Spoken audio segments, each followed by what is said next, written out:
Hey everyone, welcome to the Fantasy Tower illustration episode.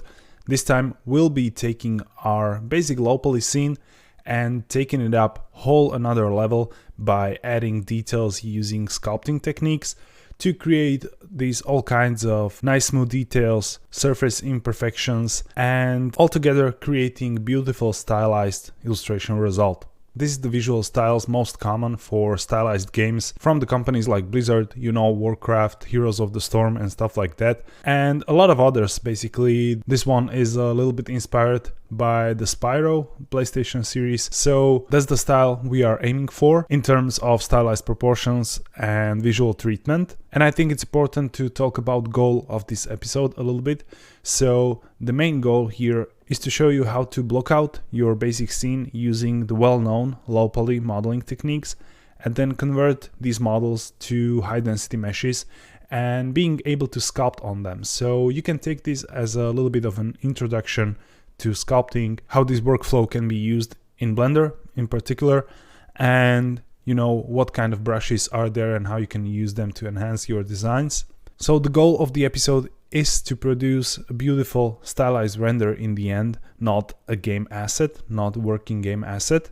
I want to just clear that out right here, but I've decided to do a quick bonus chapter in the end where we take some part of the scene and we'll try to remesh it very quickly and produce some baked textures so it can be used in the game engine as well. So that won't be a full workflow, but it will give you a hint on what to expect when you want to use this style of assets in the game engine and what it actually takes to get there, what steps are involved. So that's just a side note, but let's focus now on our main goal here to create a beautiful illustration. And for the sculpting part, I will be using a pen display or a tablet, if you will. So you might wonder if that's something you really need to finish this episode. Not really, but it will be very hard to achieve the same result with the mouse. So this might come as a little obstacle for you.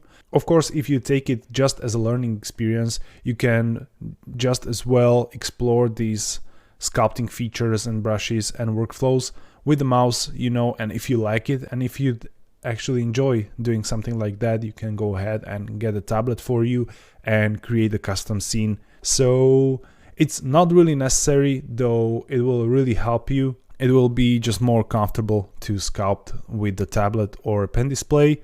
I personally use basically a low range pen display from Huion. I didn't really want to invest much in Wacom tablet, so I was looking for more budget option.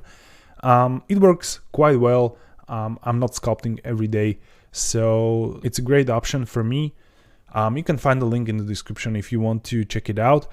This is in no way review or recommendation or something like that. I'm in no way affiliated with the company. That's just an option that I got for me. There are a lot of other options out there. I heard the XP Pen tablets are quite good, and as I said, Wacom, so you can go ahead and explore all of these options. And in the end, you don't really need a pen display. Of course, it's comfortable to be sculpting directly on the display. Sometimes even something like an $80 tablet will work just fine for learning and education purposes. So again, this is another side note on the tools we'll need to use, but that'll be a little bit later. So right now, let's jump right into empty Blender file and let's block out our scene.